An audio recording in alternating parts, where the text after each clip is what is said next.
بنی اسرائیل کا ایک قصہ ذکر کیا ہے اور ان کی سرکشی اور زمین میں فساد کا ایک واقعہ ذکر کیا ہے، اور اس صورت کا ایک نام ہے سورۃ الاسراء، اور اسراء کا معنی ہوتا ہے رات کو سفر کرنا، چونکہ معراج کے موقع پر نبی کریم صلی اللہ علیہ وآلہ وسلم نے مسجد حرام سے مسجد اقصیٰ تک ایک سفر فرمایا تھا بہت کم وقت میں، اور پھر مسجد اقصیٰ سے اوپر آسمانوں کا سفر کیا، اور جہاں تک اللہ نے چاہا وہاں تک آپ پہنچے۔ جنت دوزخ کا آپ کو مشاہدہ کرایا گیا، انبیاء سے ملاقات ہوئی۔ یہ سارا جو واقعہ ہے اس کو اسراء اور معراج کہا جاتا ہے۔ تو چونکہ اس سورت کی پہلی آیت میں اس اسراء کا ذکر ہے تو اس کا نام سورۃ الاسراء بھی ہے۔ یہ جو پیغمبر کی معراج ہوئی اس کے دو حصے ہیں، ایک حصہ مسجد حرام سے مسجد اقصیٰ تک کے سفر کا ہے، اس کو تو اسراء کہتے ہیں، اور ایک مسجد اقصیٰ سے اوپر آسمانوں کا ہے، اس کو معراج کہتے ہیں۔ معراج کا ثبوت اجماع سے ہے اور اسراء کا ثبوت قرآن کریم کی اسناد سے قطعی سے ہے، اور امت مسلمہ کے جو اجماعی عقائد ہیں ان میں ایک عقیدہ یہ بھی ہے کہ یہ معراج برحق ہے، جو نبی کریم صلی اللہ علیہ وآلہ وسلم کو حالت بیداری میں اپنے اسی ظاہری جسم مبارک کے ساتھ اللہ نے نصیب فرمائی۔ خواب میں تو اس کے علاوہ بہت آپ کو معراجیں ہوئیں، لیکن جسمانی آپ کو یہ ایک معراج ہوئی، اور اس جسمانی معراج پر دلیل خود قرآن کریم کا یہ طرز بتلا رہا ہے، اور مشرکین کا اس پر اعتراض بتلا رہا ہے کہ یہ جسمانی معراج ہوئی تھی، ورنہ اگر روحانی یا منامی ہوتی تو پھر اس میں کوئی اعتراض نہیں ہے۔ انسان تو نیند میں عالم بالا کا سفر بھی کرتا رہتا ہے، پتہ نہیں کہاں کہاں گھومتا رہتا ہے، تو اس کا تو کوئی خاص اعتبار نہیں ہے۔ لیکن اصل جسمانی کہ آپ اسی جسد عنصری کے ساتھ بنفس نفیس تشریف لے گئے تھے مسجد حرام سے مسجد اقصیٰ اور پھر آسمانوں تک، تو یہ جو ہے وہ قابل تعجب بات تھی۔ اسی اللہ نے اس صورت کے آغاز میں لفظ سبحان جو کلمہ تعجب ہے آغاز فرمایا کہ پاک ہے وہ ذات جو اپنے بندے کو رات کے ایک حصے میں مسجد حرام سے مسجد اقصیٰ لے گیا۔ اور عبد کا لفظ یہاں ذکر فرمایا، نبی کریم صلی اللہ علیہ وآلہ وسلم کی صفات میں کامل ترین جو صفت تھی وہ ایک عبدیت کی صفت تھی، یہ بہت بڑی صفت تھی، اور قرآن کریم نے جا بجا اس کو ذکر کیا ہے، خالی ہمارے نبی کے لیے نہیں بلکہ دیگر انبیاء کے لیے بھی ذکر کیا۔ وَاذْكُرْ عَبْدَنَا أَيُّوبَ وَاذْكُرْ عِبَادَنَا إِبْرَاهِيمَ وَإِسْحَاقَ وَيَعْقُوبَ، اور کہ اللہ فرماتے ہیں اِنْ هُوَ إِلَّا عَبْدٌ أَنْعَمْنَا عَلَيْهِ، تو انبیاء کرام کے لیے اللہ عبد کا لفظ ذکر فرماتے ہیں، اور عبد کا معنی ہوتا ہے بندہ، اور انسان کا اللہ کا بندہ ہونا یہ انسان کا بہت بڑا شرف اور اعزاز ہے۔ تو اس میں سبق ہے ہمارے لیے کہ ہم بھی عبدیت کے راستے کو اختیار کریں، اور جو غلام ہوتا ہے غلام کی اپنی کوئی مرضی نہیں ہوتی، جو اس کو مالک کھلائے وہ کھاتا ہے، جو پہنائے وہ پہنتا ہے، جو کہے وہ کرتا ہے۔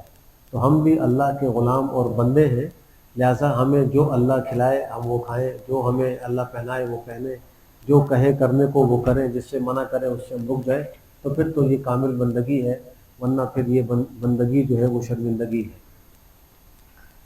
پھر اس کے بعد بنی اسرائیل نے جو سرکشیاں کی اس پر اللہ نے ان کو تنبیہات کی تھی اور کچھ سزائیں دی تھی، اس کا ذکر ہے کہ ایک دفعہ جب انہوں نے تورات کے احکام کو پس گوش ڈالا، انبیاء کی تکذیب کی، ان کا قتل کیا، تو اللہ نے ان پر ایک ظالم بادشاہ مسلط کر دیا جو بخت نصر تھا، جس نے ان کو قتل کیا، قید کیا، اور مسجد اقصیٰ کو پامال کیا اور ان کو غلام بنا لیا اسے۔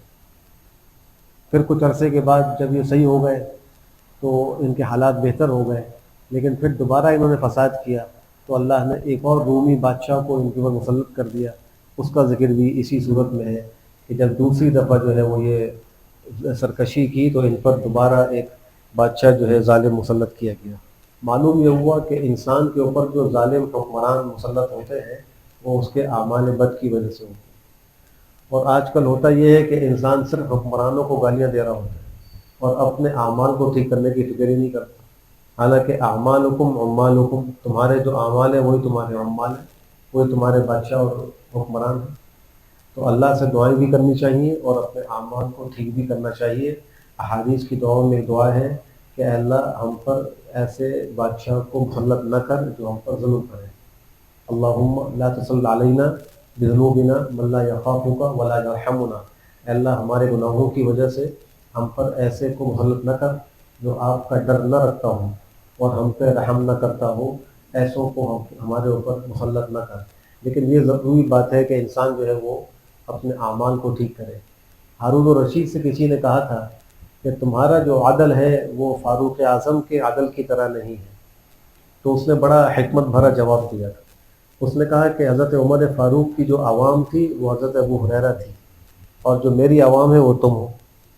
تو جب عوام ابو ہریرہ جیسی ہو تو پھر بادشاہ عمر جیسے ہوتے، اور جب تم جیسی عوام ہو تو مجھ جیسا بادشاہ ہوگا۔ اس کا مطلب یہ تو جیسے تم ہو ویسے تمہارے حکمران ہیں، کما تدینو تدانو، جیسا کرو گے ویسا بھرو گے۔ پھر اس کے بعد فرمایا کہ اگر تم اچھائی کرو گے تو اپنے فائدے کے لیے کرو گے، اور اگر برائی کرو گے تو اس کا نقصان تم ہی کو ہوگا، اللہ کو کیا نقصان ہے۔ انسان اچھائی کرے، عبادت کرے تو اس میں فائدہ انسان کا ہے، اللہ کا کوئی فائدہ نہیں، اور نافرمانی کرے تو اللہ کا کوئی نقصان نہیں، انسان ہی کا نقصان ہے۔ پھر فرمایا کہ یہ جو قرآن ہے یہ اس چیز کی ہدایت کرتا ہے جو بہت زیادہ سیدھی ہے، یعنی سیدھے راستے کی رہنمائی کرتا ہے، حق کی رہنمائی کرتا ہے، اور یہ مومنوں کو خوشخبری سناتا ہے، ان مومنوں کو جو نیک عمل کرتے ہیں کہ ان کے لیے بڑا اجر ہے، اور جو لوگ آخرت پر ایمان نہیں رکھتے اللہ فرما رہے ہیں ہم نے ان کے لیے عذاب علیم تیار کر رکھا ہے۔ پھر یہ اللہ نے فرمایا کہ انسان جو ہے وہ بڑا جلد باز ہے، وہ برائی کی دعائیں جلدی کرنے لگتا ہے جیسے وہ جلدی خیر کی دعائیں کرتا ہے۔ یعنی جب کسی مصیبت میں ہوتا ہے، کوئی تکلیف کسی سے پہنچتی ہے، فوراً بد دعائیں شروع کر دیتا ہے۔ جیسے وہ خیر جلدی جلدی مانگتا ہے ایسے شر بھی جلدی مانگتا ہے، یہ طریقہ ٹھیک نہیں ہے۔ اللہ سے خیر کا تو سوال کرنا چاہیے، اور شر کی سے پناہ جو ہے وہ اللہ کی ضرور مانگتے رہنی چاہیے، اور اس کے لیے کسی کو بد دعائیں نہیں دینی چاہیے۔ اور یہ عورتوں کے اندر خاص طور پہ مرض بہت زیادہ ہوتا ہے کہ وہ بات بات پر بد دعائیں دینا شروع کر دیتی ہیں، یہ طریقہ انتہائی نامناسب ہے۔ کوئی وقت قبولیت کا ہو اور وہ اس کی بد دعا قبول ہو جائے تو پھر وہ ساری زندگی پریشان رہے گی۔ حدیث میں آتا ہے کہ ایک دفعہ پیغمبر تشریف جا رہے تھے، آپ کے قافلے میں ایک شخص تھا، اس نے کسی وجہ سے اونٹنی پر جو اس کے پاس تھی لعنت کی کہ تجھ پہ لعنت ہو، تنگ کر رہی ہوگی یا کوئی اس کو تکلیف پہنچی ہوگی۔ تو وہ قبولیت کا وقت تھا، آپ نے فرمایا کہ اس پر اب لعنت پڑ گئی، اب ایسی اونٹنی کا ہمارے ساتھ چلنا ٹھیک نہیں ہے، اس کو ہم سے ہٹاؤ اور اس کو دور جنگل میں چھوڑو۔ تو وہ اونٹنی جنگل میں چھوڑ دی گئی، وہ چرتی پھرتی تھی اور کوئی اس سے تعارض نہیں کرتا تھا اور اس کو استعمال نہیں کرتا تھا۔ تو اگر قبولیت کا وقت ہوا اور بد دعا قبول ہو گئی تو پھر انسان کو پریشانی ہوتی ہے، اس لیے بہت احتیاط کے ساتھ زبان کو ہلانا چاہیے۔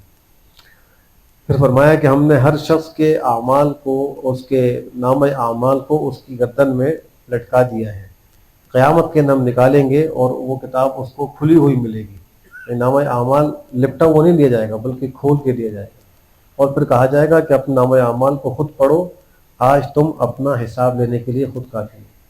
تو ہر شخص اپنا نام اعمال پڑھ کر اپنا حساب لے لے گا کہ میرے ساتھ کیا معاملہ ہونا چاہیے۔ تو اس سے انسان کو فکر آخر کی طرف متوجہ کیا جا رہا ہے۔ تو یہ فرمایا کہ جب ہم کسی بستی کے لوگوں کو ہلاک کرنے کا ارادہ کرتے ہیں تو ہم اس کے جو نازوں میں پلے ہوئے سرمایہ دار لوگ ہوتے ہیں ان کو ہم حکم دیتے ہیں، پھر وہ اس بستی میں فسق و فجور کا بازار گرم کر دیتے ہیں، پھر ان پر ہمارے عذاب کا قول ثابت ہو جاتا ہے، پھر ہم ان کو ہلاک کر دیتے ہیں۔ جب بھی کسی بستی کو اللہ ہلاک کرتے ہیں تو اس کے جو سرمایہ دار لوگ ہیں، جو ایلیٹ کلاس ہے، اس کو اللہ سرکش اور باغی بنا دیتا ہے، اور پھر اتمام حجت ہو جاتا ہے، پھر اس پہ عذاب آ جاتا ہے۔ تو اگر انسان کو اللہ نعمتیں دے رہا ہے تو اس کو سرکش نہیں ہونا چاہیے، بلکہ اس کو اللہ کا شکر گزار ہونا چاہیے اور مزید اطاعت و فرمانبرداری کا راستہ اختیار کرنا چاہیے۔ پھر فرمایا کہ جو ہم سے دنیا کا سوال کرے گا، چاہے گا، جلدی ہم سے مانگے گا تو ہم اس کو دے دیں گے جو چاہیں گے، جس کو چاہیں گے۔ دنیا کے اندر اللہ نے یہ اصول رکھا ہے، انسان دنیا مانگتا رہتا ہے کہ اللہ یہ دے یہ دے، تو اللہ نے اصول یہ رکھا ہے کہ جس کو چاہیں گے جتنا چاہیں گے دیں گے، ضروری نہیں کہ ہم جو مانگیں ہمیں ضرور مل جائے۔ پھر آخر میں اس کا ٹھکانہ جہنم بنے گا۔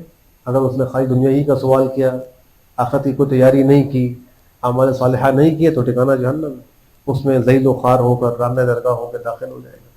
لیکن جس نے آخرت کا ارادہ کیا اور پھر اس کے لیے اس نے سعی بھی کی، اور حال یہ کہ مومن بھی ہے تو اس کی جو سعی ہے اس کی قدردانی کی جائے گی اور اس کو اس پہ اجر و ثواب دیا جائے گا۔ اب اس آیت سے معلوم ہوا کہ آخرت میں جو اعمال قبول ہوں گے ان کے اندر چند باتوں کا لحاظ رکھنا ضروری ہے۔ ایک تو یہ کہ نیت ٹھیک ہو تو وہ عمل قبول ہوگا، اگر نیت ٹھیک نہیں ہوگی تو عمل قبول نہیں ہوگا۔ دوسرے یہ کہ وہ جو عمل ہے وہ پیغمبر کے بتلائے ہوئے طریقے کے مطابق بھی ہو، اگر پیغمبر کے طریقے کے خلاف ہوگا تو وہ بھی قبول نہیں ہوگا۔ اور تیسرے یہ کہ عمل کرنے والے کا عقیدہ بھی درست ہو، اگر اس کا عقیدہ درست نہیں ہے تو بھی اس کا عمل قابل قبول نہیں ہوگا۔ وہ مومن کے لفظ سے یہ بات معلوم ہو رہی ہے۔ لہٰذا آج اس روئے زمین پر جو کفار، مشرکین اور بد عقیدہ لوگ اعمال کرتے ہیں، آخرت کے اعتبار سے ان کا کوئی اعتبار نہیں ہے، ان کو اس پر کوئی اجر و ثواب نہیں ملے گا۔ لیکن جو مسلمان صحیح العقیدہ صحیح طریقے سے عمل کرے گا اس دنیا میں، اس کو آخرت میں بھی اجر ملے گا، دنیا میں بھی اللہ اس کو سکون اور نعمتیں عطا فرمائیں گے۔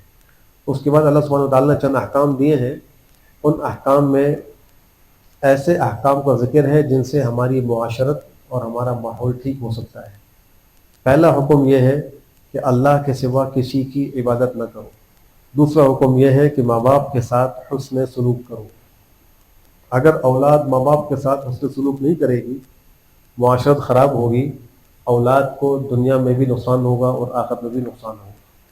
پھر فرمایا کہ اگر تمہارے پاس ماں باپ میں سے کوئی ایک بڑھاپے کو پہنچ جائے یا دونوں بوڑھے ہو جائیں تو ان کو اف بھی مت کہنا، جھڑکنا بھی نہیں، اور ان سے بڑی نرم گفتگو کرنا۔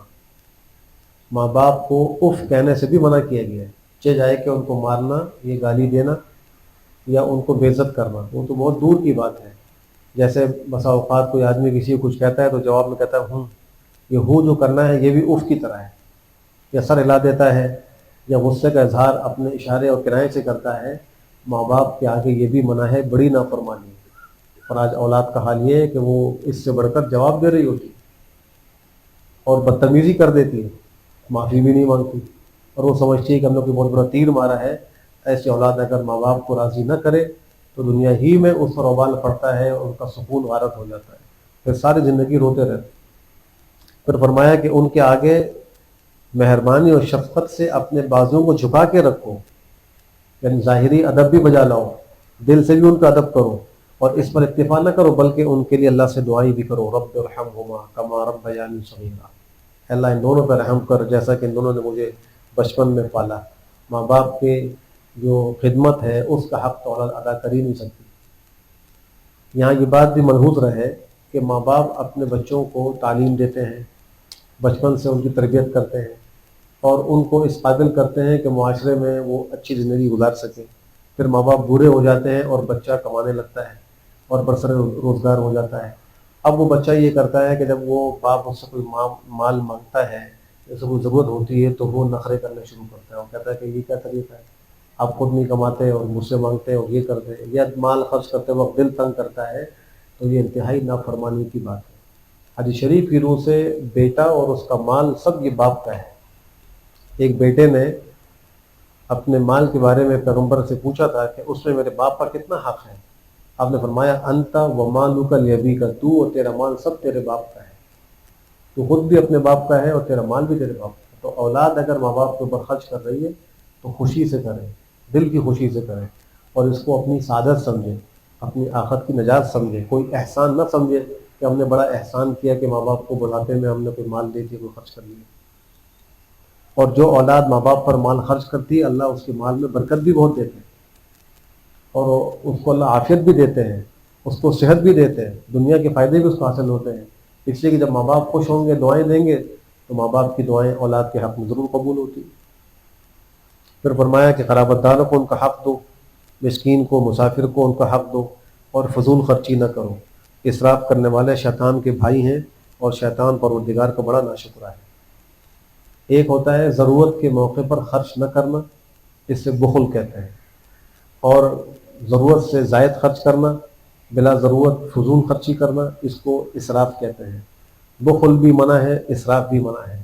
ضرورت میں انسان خرچ کرے اور اللہ کے راستے میں خرچ کرے، یہ اسراف نہیں ہے، لیکن بلا ضرورت فضول خرچیاں اور فضول جگہوں پہ مال کا خرچ کرنا اپنی جو ہے وہ معمولی سی خوشی کی خاطر، یہ اسلام میں منع ہے، اس طرح نہیں کرنا چاہیے۔ آج لوگ بہت زیادہ فضول خرچیاں کر رہے ہیں، بالخصوص کھانے پینے کے معاملے میں۔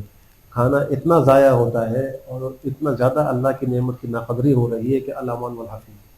گھروں کے اندر بھی کھانا ضائع ہو رہا ہے، شادی بیاہ میں بھی کھانا ضائع ہو رہا ہے، پھر ہم شکوہ کرتے ہیں کہ ہماری معیشت کمزور ہو رہی ہے، آمدنیاں کم ہو رہی ہیں، ہم یہ کہتے ہیں کہ پیداوار کم ہو رہی ہے۔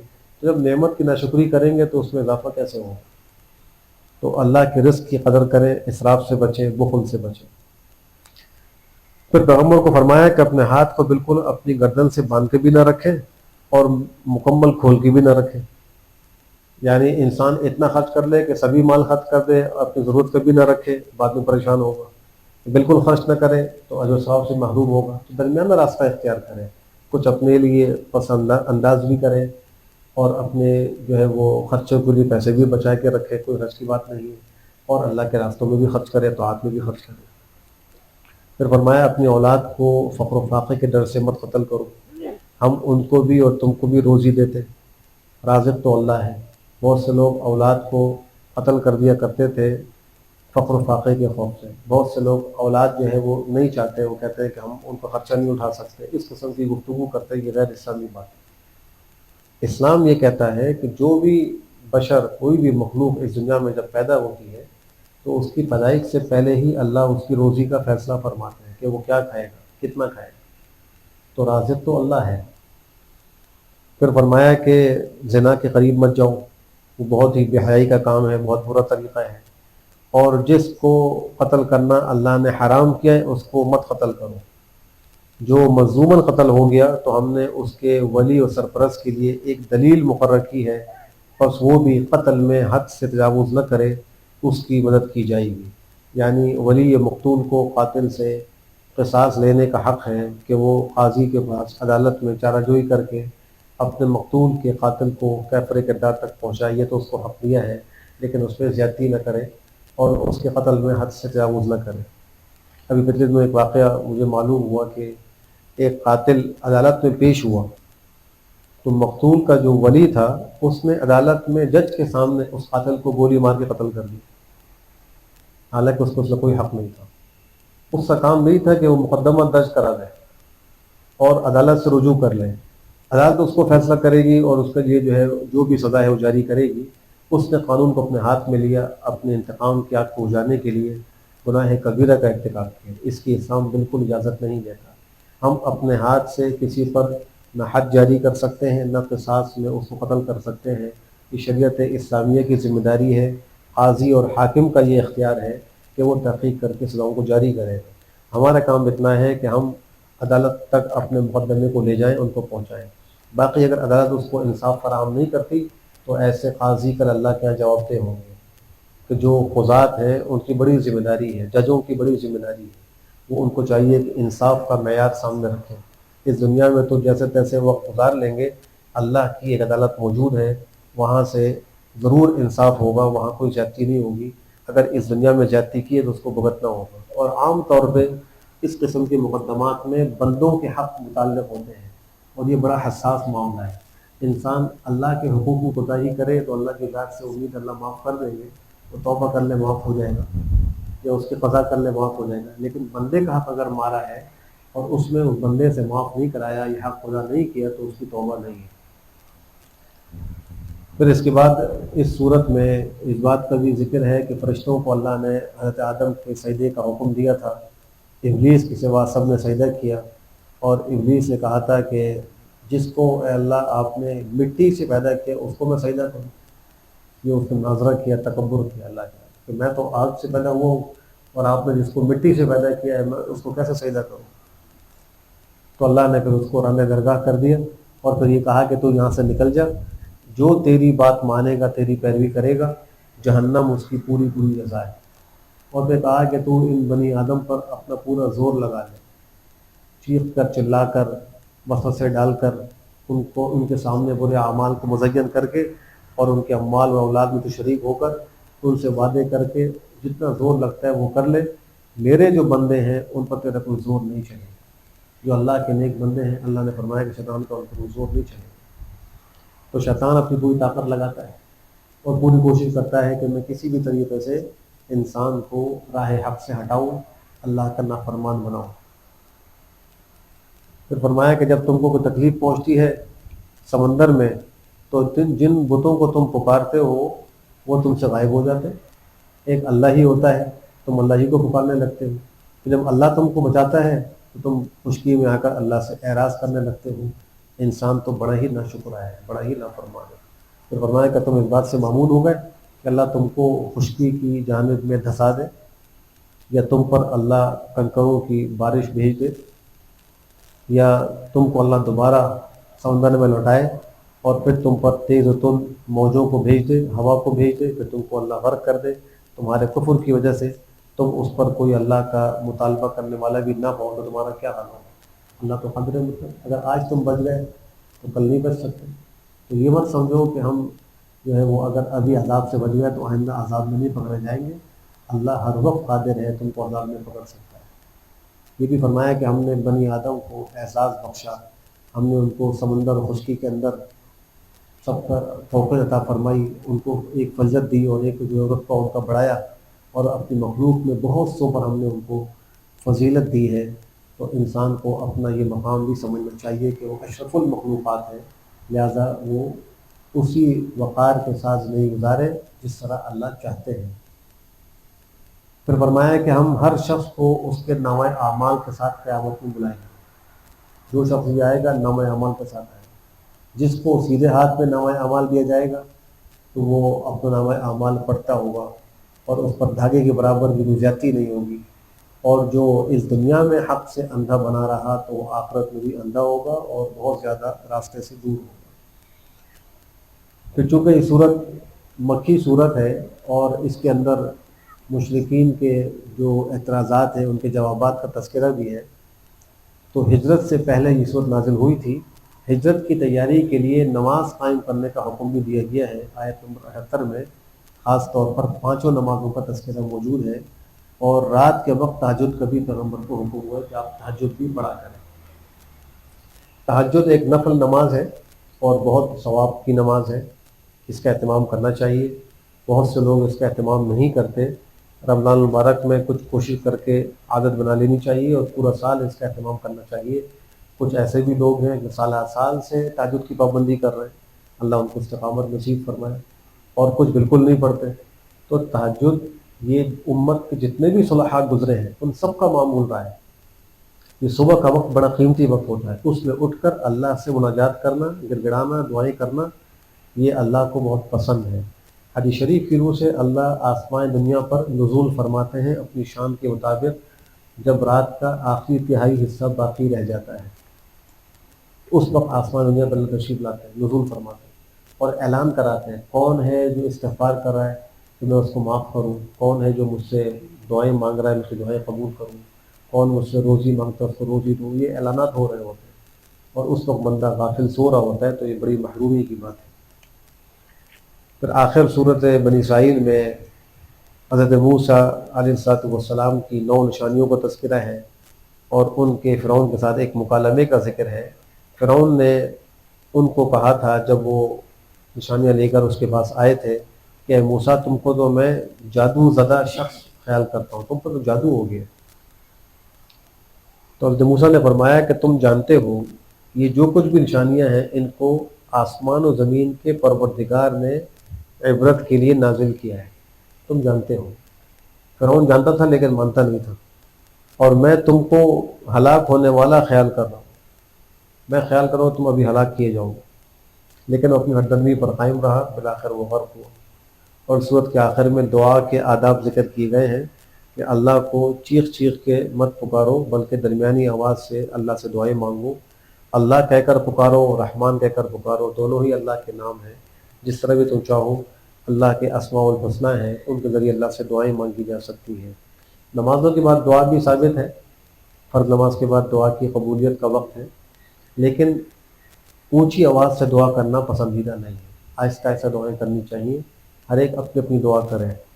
اور جب امام دعا کر رہا ہو تو یہ بھی ضروری نہیں کہ پیچھے لوگ دعا کے ختم تک بیٹھے بھی رہیں، جس نے دعا مختصر کرنی ہے مختصر کرے، اٹھ کے چلا جائے تو غیر اچھی بات ہے، اس لیے کہ سلام پر نماز ختم ہو گئی۔ اب سلام کے بعد جو دعا کا مرحلہ ہے وہ اختیاری مرحلہ ہے. اگر کسی کو جلدی ہے دعا سے پہلے اٹھتا ہے تو وہ اٹھ سکتا ہے, دعا کے درمیان میں اٹھنا چاہے تو وہ بھی اٹھ سکتا ہے, اس لیے کہ یہ لازم نہیں ہے کہ امام کے ساتھ دعا کے ختم تک شریک ہوا جائے.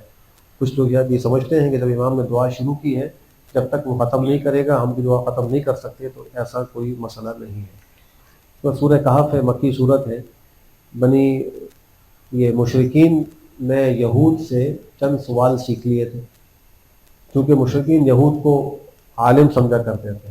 ان کے بعد گئے جا کر کہا کہ ہمارے درمیان ایک نبی جو ہے وہ پیدا ہو گیا ہے, نبوت کا دعویٰ کرتا ہے, تم عالم ہو اہل علم, بتاؤ ہم کیسے اس کا امتحان کریں. تو یہود نے کہا کہ ہم تم کو چند سوال بتلاتے ہیں, تم وہ ان سے پوچھو, اگر انہوں نے صحیح جواب دیا تو وہ نبی ہوں گے ورنہ نہیں ہوں گے. ان سوالوں میں ایک سوال تو تھا روح کے بارے میں پوچھو. یہود کو تورات میں بتلایا گیا تھا کہ روح کے بارے میں علم اللہ کو ہے, مخلوق کو نہیں. تو انہوں نے کہا کہ اگر وہ تمہیں یہ بتلا دیں کہ اللہ کو علم ہے اور ہمیں نہیں ہے تو وہ نبی برحق ہوں گے.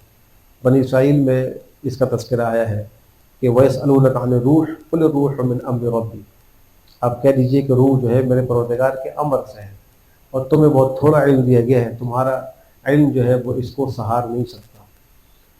ایک سوال تو یہ تھا. ایک سوال یہ تھا کہ ان چند نوجوانوں کا قصہ کیا ہے جو اپنا دین بچانے کے لیے غار میں پناہ گزین ہو گئے تھے. اور تیسرا سوال یہ تھا کہ اس شخص کا قصہ بتلائیں, وہ کون شخص ہے جس نے پوری زمین کا سفر کیا. وہ ذوالقرنین ہے, ان کا قصہ اسی سورہ کہف میں آخر میں آ رہا ہے. تو اللہ نے اس پر سورہ کہف کو بھی نازل فرمایا اور اس میں ان چند نوجوانوں کا قصہ بھی ذکر کیا. ایک زمانے میں ایک بادشاہ تھا, اور وہ بادشاہ لوگوں کو اللہ کی عبادت سے روکتا تھا, توحید سے روکتا تھا, اور دوسرے وہ آخرت کا منکر تھا.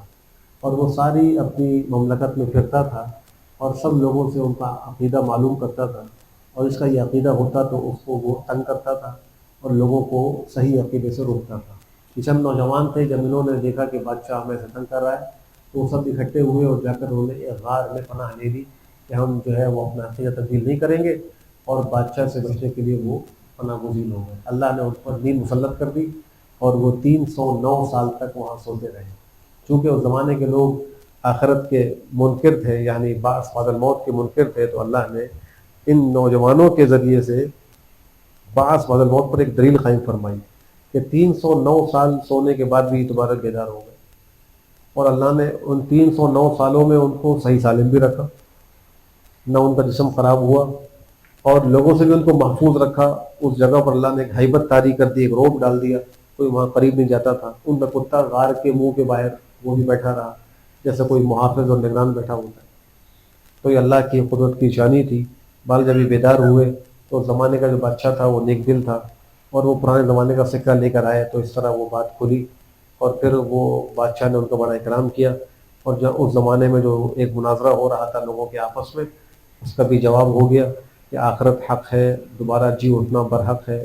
اور علامت کے طور پر یہ نوجوان جن کو اللہ نے 309 سال کے بعد دوبارہ زندہ کر دیا اور اٹھا دیا, پھر دوبارہ یہ غار میں چلے گئے, اور پھر وہاں ان کا انتقال ہو گیا. اور آج بھی وہ اس غار کے اندر آرام فرمائے, ان کی قبور وہاں موجود ہیں. اب وہ جگہ کدھر ہے قرآن کریم اس کو ذکر نہیں کیا, اس مختلف احتمال ہیں. بعض کہتے ہیں اردن میں ہے, بعض کہیں اور بتلاتے ہیں. تو جو بھی علاقے ہیں وہ تحقیقی نہیں ہے, وہ ایک گمان اور ظن کے مرتبے میں ہے. پھر نبی کریم صلی اللہ علیہ وسلم کو ایک حکم ہے, وہ یہ کہ جب بھی آپ کل کو کوئی کام کرنا چاہیں تو انشاءاللہ کہہ دیا کریں. اس میں امت کے لیے بھی سبق ہے. آپ سے جب سوال کیا گیا تو آپ نے کہا کہ میں تم کو کل بتلا دوں گا, اور انشاءاللہ نہیں کہا تو 15 دن تک وحی روک دی گئی تھی, اور آپ بڑے پریشان ہوئے تھے. پھر اللہ نے یہ آیتیں اتاری کہ وَلَا تَقُولَنَّ لِشَيْءٍ إِنِّي فَاعِلٌ ذَلِكَ غَدًا إِلَّا أَن يَشَاءَ اللَّهُ, کہ انشاءاللہ ضرور کہنا چاہیے اگر اللہ چاہے. اس لیے کہ ہوتا وہی ہے جو اللہ چاہتا ہے. پھر پیغمبر کو ان لوگوں کے ساتھ ٹھہرنے کا حکم ہے, ان صحابہ کے ساتھ جو اپنے پروردگار کو صبح و شام اخلاص کے ساتھ پکارتے رہتے ہیں, اللہ کو پکارتے ہیں, صبح و شام پکارتے ہیں, ان کا مقصود اللہ کی رضا ہے. تو اللہ کے نبی کو حکم ہے کہ اپنے آپ کو ان کے ساتھ روک کے رکھیں. اس میں صحابہ کی عظمت اور ان کے مقام کو بتلایا گیا, اور کہا کہ اپنی نگاہوں کو ان سے مت ہٹائیں. پیغمبر کو حکم ہو رہا ہے کہ اپنی نگاہیں بھی ان سے نہ ہٹائیں, اور یہ فرمایا کہ جو ہمارے دین سے دور ہیں، خواہش پرست ہیں، جن کے دلوں کو ہم نے غافل کر دیا اپنی یاد سے، آپ ان کی بات نہ مانیں، غافلین کی اطاعت نہ کریں اور خواہش پرستوں کی اطاعت نہ کریں۔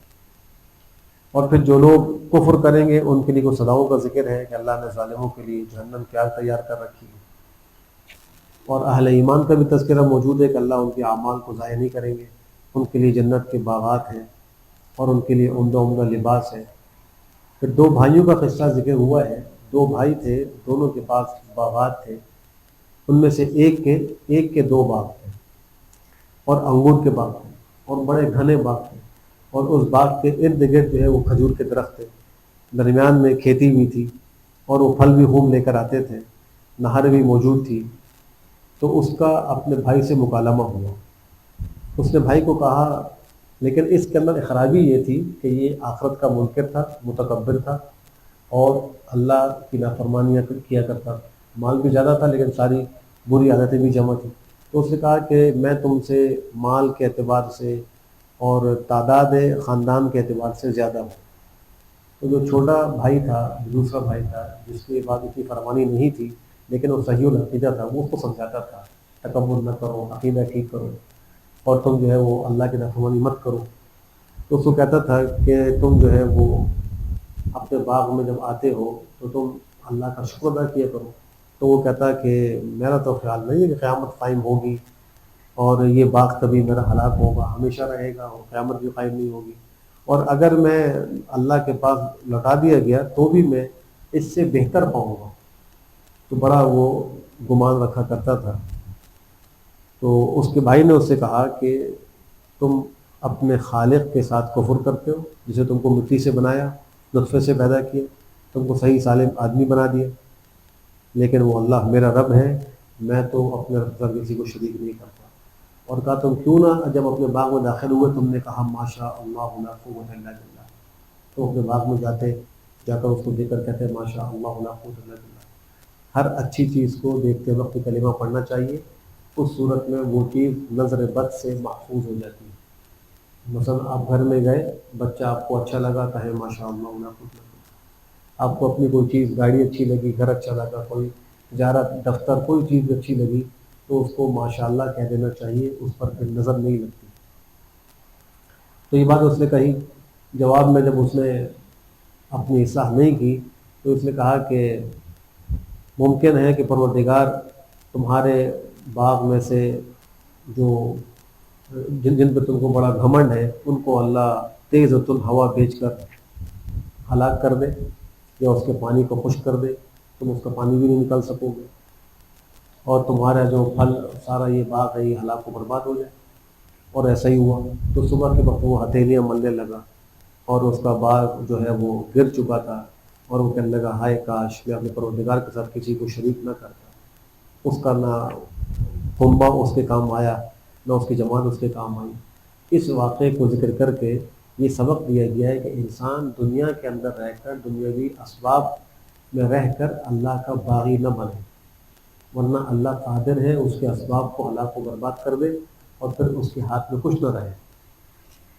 پھر دنیا کی مثال بھی بیان کی ہے کہ وہ پانی کی طرح ہے جو ہم نے آسمان سے اتارا ہے، پھر اس کی وجہ سے زمین کی پیداوار گنجان ہو کر نکلی، لیکن بعد میں وہ سب کچھ کٹ کے ہوا منصورہ ہو جاتا ہے۔ تو ایسی دنیا بھی بالآخر ختم ہو جائے گی۔ اصل جو باقی رہنے والے ہیں وہ اعمال صالحہ ہیں، ان کا ثواب ہے، اللہ وہ جو ہے آخرت میں باقی رکھیں گے، تو انسان کو اسی کی فکر کرنی چاہیے۔ پھر آخرت کا تذکرہ ہے کہ پروردگار کے سامنے سب صفوں میں پیش کیے جائیں گے، اللہ فرمائیں گے تمہارے پاس آ گئے جیسا کہ تم کو ہم نے پہلی مرتبہ پیدا کیا تھا، تم تو یہ خیال کرتے تھے کہ ہم نے تمہارے لیے کوئی وعدے کی جگہ نہیں بنائی۔ اور پھر جو کتاب ہے نامہ اعمال رکھا جائے گا، مجرم جو ہے وہ ڈرتے ہوئے دیکھیں گے، آپ مجرموں کو دیکھیں گے کہ وہ ڈر رہے ہوں گے اس نامہ عمل میں جو کچھ لکھا ہوا ہے اس سے، اور وہ کہیں گے ہائے یہ کیسی کتاب ہے، اس نے نہ چھوٹے کو چھوڑا ہے نہ بڑے کو چھوڑا ہے، سب گن کے رکھا ہے، نہ چھوٹا گناہ چھوڑا نہ بڑا گناہ چھوڑا، سب اس میں محفوظ موجود ہے۔ جو عمل کیا ہوگا اس کو سامنے موجود پائیں گے۔ آپ کا پروردگار کسی پر ظلم نہیں کرتا۔ پھر یہاں دوبارہ حضرت آدم کو فرشتوں کے سجدے کا حکم ہے، شیطان کے انکار کا تذکرہ ہے کہ اس نے انکار کیا تھا اور اس نے پروردگار کے حکم سے فسق کیا، خروج کیا، اللہ نے اس کو اعلیٰ درگاہ کیا۔ پھر اللہ فرماتے ہیں کہ جس آدمی کو پروردگار کی آیات سے نصیحت کی گئی اور پھر اس نے اس سے اعراض کیا تو اس سے بڑا ظالم کون ہو؟